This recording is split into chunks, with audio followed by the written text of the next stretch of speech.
है। मुसलमानों को, उनके जज्बात को दिली ठेस हुई। पाकिस्तान प्रायोजित प्रोपेगेंडे के चक्रव्यूह में कुछ लोग फंस रहे हैं। गल्फ कंट्रीज में ये मसला बहुत बड़ा हो चुका था। यह है एंटी खुदा, एंटी इस्लाम और एंटी मोहम्मद साहब और एंटी मानवता रवैया है।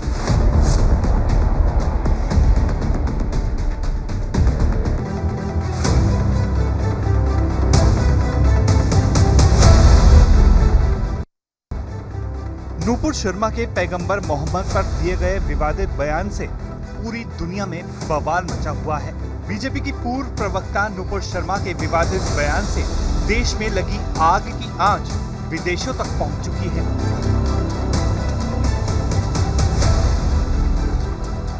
अब इस विवाद में इस्लामिक आतंकवादी संगठन अल-कायदा की एंट्री हो गई है। भले ही बीजेपी ने नूपुर शर्मा के पैगंबर मोहम्मद पर दिए गए विवादित बयान के बाद उनको पार्टी से आउट कर दिया हो, लेकिन इसके बाद भी ये विवाद थमने का नाम नहीं ले रहा है।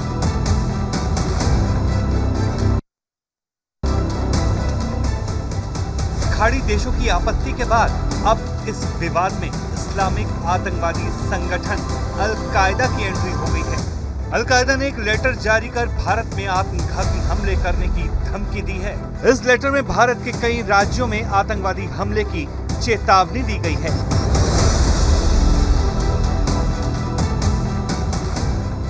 अल-कायदा का लेटर सामने आने के बाद इन राज्यों की सुरक्षा व्यवस्था में लगे जवानों को विशेष चौकसी बरतने का निर्देश दिया है।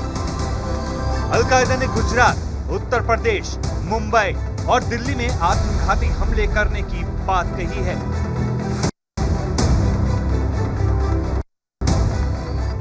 अल-कायदा का धमकी भरा लेटर सोशल मीडिया में भी वायरल हो रहा है, जिसमें अल-कायदा ने कहा है कि हम पैगंबर के अपमान का बदला लेंगे। हम अपने और अपने बच्चों के शरीर में विस्फोट बांधेंगे ताकि ऐसे लोगों को उड़ाया जा सके।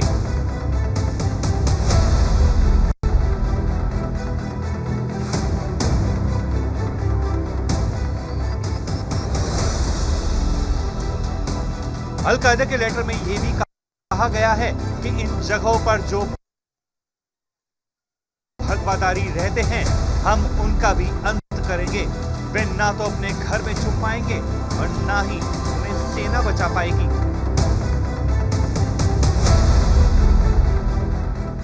अल-कायदा ने अपने लेटर में नूपुर शर्मा का भी जिक्र करते हुए उनके विवादित बयान को इस्लाम का अपमान बताया है।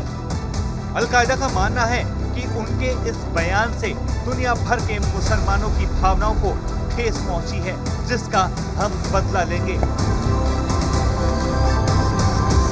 अल-कायदा के इस एक्शन पर रिएक्शन भी आनी शुरू हो गई है। ये अल-कायदा जो है वो मुसलमानों की हिफाजत नहीं, मुसीबत है। और जो अल-कायदा मुसलमानों की हिफाजत के बजाय मुसीबत हो, उसके बारे में आपको समझना होगा कि ये इस्लाम को सुरक्षा कवच बना करके इंसानियत को लहूलुहान करना चाहते हैं। जहाँ तक हिंदुस्तान का सवाल है, हिंदुस्तान में दुनिया के सभी धर्मावलंबी रहते हैं। हिंदू हों, मुसलमान हों, सिख हों, ईसाई हों, पारसी हों, यहूदी हों, या जितने भी दुनिया के धर्म आप गिन लीजिए हिंदुस्तान में रहते हैं।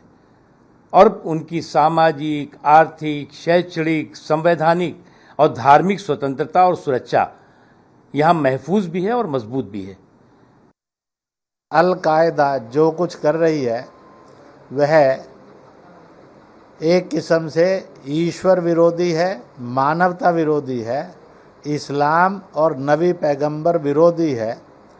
मैं सारे भारत के दलों को, नेताओं को, मजहब के लोगों को अपील करूंगा कि ऐसी हिंसा भरे कार्रवाई का खुलकर विरोध करें।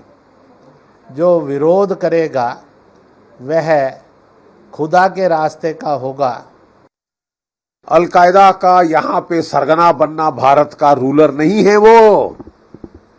ठीक है साहब, हमको अपनी सेल्फ करेक्शन आती है।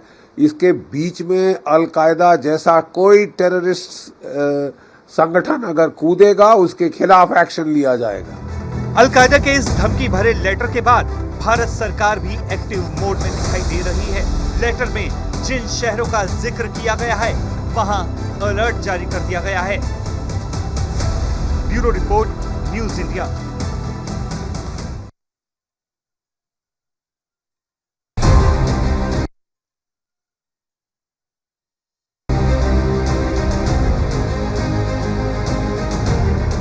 बयान पर इंटरनेशनल उबाल, प्रवक्ता ने कराई किरकिरी, जहरीले बोल का साइड इफेक्ट।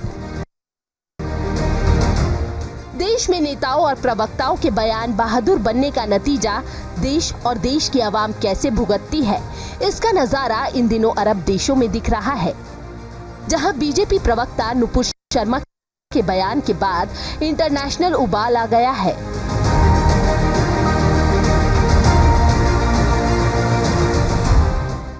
पैगंबर मोहम्मद पर नुपुर शर्मा के दिए बयान पर अरब देश भारत से खासे खफा नजर आ रही है। इंटरनेशनल बिरादरी में किरकिरी होने के बाद बीजेपी ने भले ही नुपुर शर्मा को 6 साल के लिए पार्टी से निलंबित कर दिया हो, लेकिन इसका असर अब रह रहे लाखों लोगों पर पड़ता दिख रहा है। यही वजह है कि बयान के बाद विदेश मंत्रालय को खुद सफाई देनी पड़ी, क्योंकि भारत सरकार यह बात अच्छी तरह जानती है कि अरब देशों को नाराज करके भारत विकास नहीं कर सकता।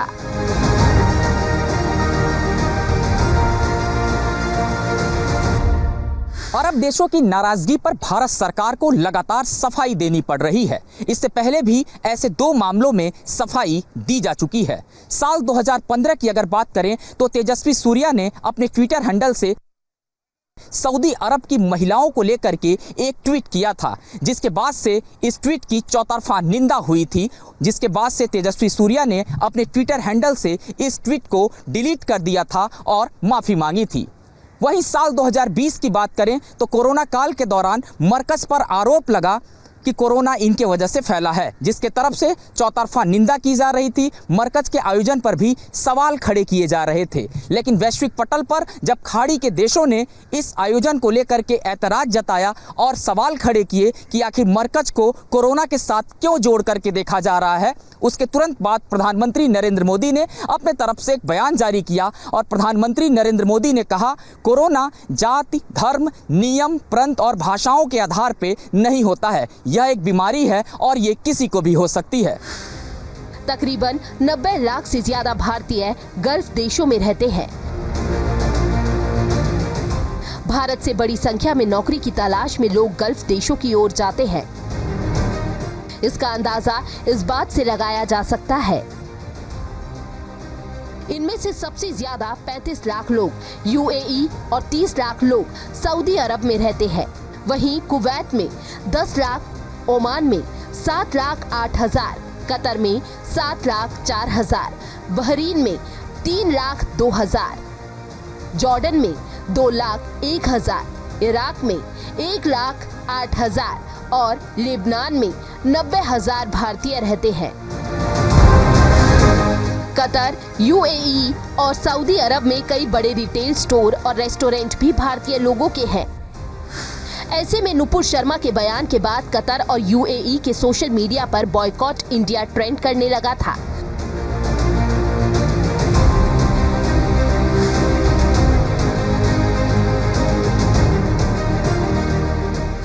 साफ है कि इससे इन देशों में रहने वाले भारतीय कामगारों और उनके बिजनेस पर खासा असर पड़ सकता है।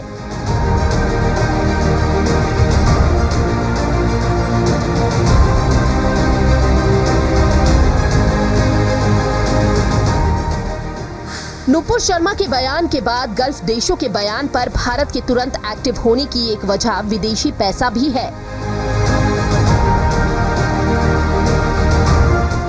साल 2019 और 20 में गल्फ देशों में रहने वाले लोगों ने 6.38 लाख करोड़ रुपए से ज्यादा भारत भेजे।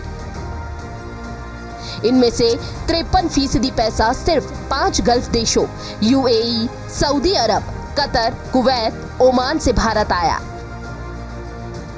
भारत में इस पैसे का सबसे ज्यादा 59% हिस्सा 3 राज्यों महाराष्ट्र, यूपी और बंगाल में आता है। यही वजह है कि भारत गल्फ देशों के भावनात्मक मुद्दों को हल्के में नहीं लेना चाहती। संयुक्त अरब अमीरात यानी यूएई, सऊदी अरब और कतर ये भारत के टॉप ट्रेडिंग पार्टनर्स में से हैं। यूएई यूएस के बाद भारत का दूसरा सबसे बड़ा ट्रेड डेस्टिनेशन है। 2020-21 में भारत और यूएई के बीच में 5.66 लाख करोड़ का कारोबार हुआ। इसमें से भारत का निर्यात 2.20 लाख करोड़ रुपया था। इसी तरह सऊदी अरब भारत का चौथा सबसे बड़ा ट्रेडिंग पार्टनर है। भारत और सऊदी अरब के बीच में एक साल का कारोबार लगभग 3.33 लाख करोड़ रुपए का होता है। बात एक्सपोर्ट की करें तो भारत गल्फ देशों के साथ बड़े पैमाने पर व्यापार करता है, जिनमें सबसे आगे यूएई है, जिसके साथ भारत का सबसे ज्यादा व्यापार होता है।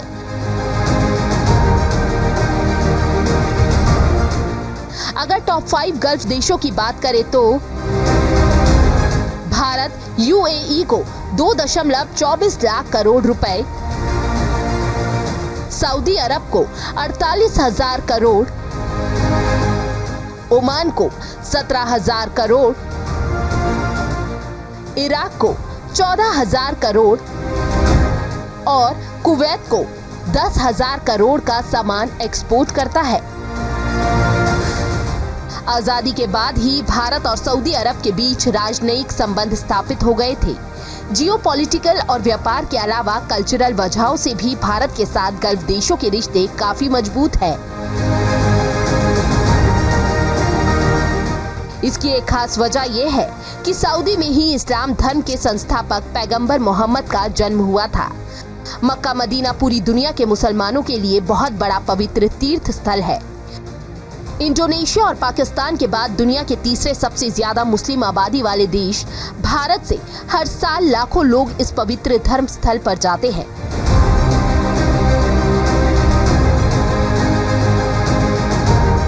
भारत के लिए तेल सिर्फ ट्रांसपोर्ट के नहीं बल्कि देश की स्ट्रेटेजिक सिक्योरिटी के लिहाज से भी बेहद खास है।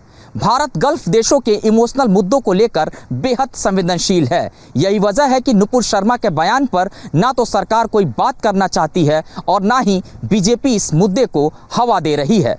कैमरामैन मनीष के साथ गौरव मिश्रा, न्यूज़ इंडिया, दिल्ली।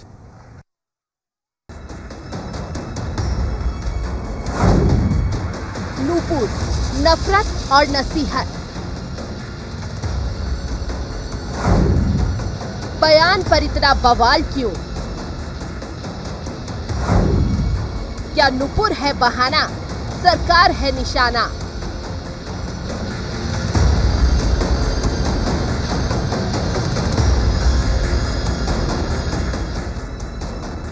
नूपुर शर्मा के एक बयान के बाद देश से लेकर विदेश तक उबाल आ गया है। धर्म के नाम पर राजनीति चमकाने वालों की बाहें खिल गई। सत्ता को कटघरे में खड़ा किया गया। हंगामा बढ़ा तो विदेशों से भी आवाज आने लगी। दुनिया भर में मौत आतंक कायम करने वाला अलकायदा भारत को कायदा कानून सिखाने लगा। मासूम लोगों को मौत के घाट उतारने वाला तालिबान धर्म की दुहाई देने लगा। नूपुर शर्मा के बयान पर सरकार ने गल्फ देशों के बीच अपना पक्ष साफ कर दिया है, लेकिन देश के नेता सरकार के पक्ष से संतुष्ट नजर नहीं आ रहे हैं। ऐसे नेताओं पर बीजेपी नेता सुब्रमण्यम स्वामी ने तीखा प्रहार किया है कि पैगंबर मोहम्मद के बुराई करना या कोई ऐसी नीच बात निकालना, ये तो कोई हिंदू तो इसको अप्रिशिएट नहीं करेगा। अब क्या हुआ नहीं हुआ, उस जो प्रवक्ता है उसने जो कहा वो तो उनका और पार्टी के बीच में है, मैं इसमें नहीं हूँ। पर तो मैं ज़रूर कहूँगा कि उन्होंने तो कहा पैगंबर के बारे, उसके पहले शिव भगवान के बारे उसी संदर्भ में मुसलमान ने क्या कहा, और कहते हैं जब दूसरी जगह में भी, यहाँ तक कि एक वहाँ उनका पेंटर होता था, वो फिर उसको भाग के वहाँ जाना पड़ा। हाँ, एम.एफ. हुसैन, उसने दुर्गा को नंगा दिखाया। तो मैं ये कहता हूँ कि ये दोनों तरफ की बात हो रही है, दोनों नहीं होना चाहिए। हालांकि नूपुर शर्मा के बयान के बाद बीजेपी एक्शन मोड में दिख रही है। पार्टी ने अपने ऐसे 2 दर्जन से ज्यादा नेताओं की लिस्ट तैयार की है जो अपने बयानों से पार्टी को असहज करते रहे हैं। बीजेपी ने नेताओं को ऐसे बयान देने से बचने की हिदायत दी है। इनसे कहा गया है कि धार्मिक मुद्दों पर बयान देने से पहले पार्टी से परमिशन ले लें। पार्टी की मंशा साफ है कि भविष्य में नेता ऐसा कोई भी बयान ना दे जिससे पार्टी और सरकार की छवि पर दाग लगे।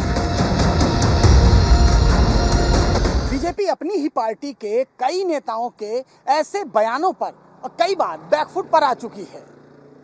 सभी दलों में ऐसे नेता हैं जो गाहे बगाहे इस तरह के बेतुके बयान देते हैं। ऐसे बयान बहादुर नेताओं की लिस्ट काफी लंबी है और ऐसे में न केवल भारतीय जनता पार्टी को बल्कि तमाम दलों के नेताओं को ये चाहिए कि इस तरह के नेताओं के बड़बोलेपन पर लगाम लगाएं।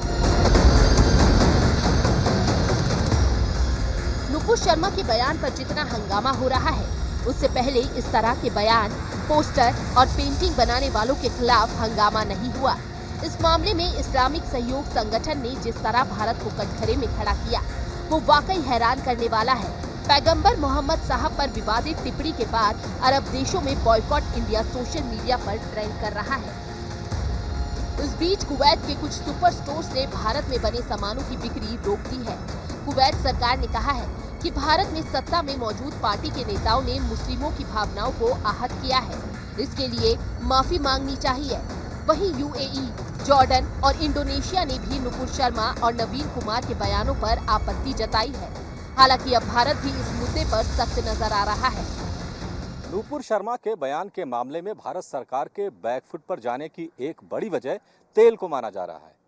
भारत अपनी जरूरत का 60% तेल इन गल्फ कंट्रीज से आयात करता है। इसके अलावा 90 लाख भारतीय ऐसे हैं जो इन खाड़ी देशों में रहते हैं। भारत को उनकी जिंदगियों की भी चिंता है। दरअसल भारत में जब भी कोई हंगामा होता है तो इसका असर पूरी दुनिया पर पड़ता है। नुपुर शर्मा के बयान पर मचा बवाल इंटरनेशनल लेवल पर पहुंचा या पहुंचाया गया, ये बड़ा सवाल है। लेकिन ये सवाल उन लोगों के लिए भी अहम है जो अब तक ऐसे बयानों से सियासी माहौल बनाते रहे हैं। AIMIM चीफ असदुद्दीन ओवैसी ने ट्वीट कर कहा, बीजेपी ने अपने दोनों नेताओं पर कार्रवाई करने में देरी की। दोनों के खिलाफ करीब 10 दिन पहले कार्रवाई होनी चाहिए। बीजेपी ने गल्फ देशों में भारत के खिलाफ उठी आवाज के बाद अपने नेताओं के खिलाफ एक्शन लिया है। वहीं अब नुपुर शर्मा के समर्थन में भी लोग सामने आने लगे हैं। कश्मीर फाइल्स से काफी चर्चा में रहे फिल्म मेकर विवेक रंजन अग्निहोत्री ने लिखा, एक बार फिर अर्बन नक्सल जीत गए। उन्होंने लिखा, मैं नुपुर शर्मा बीजेपी के साथ हूँ।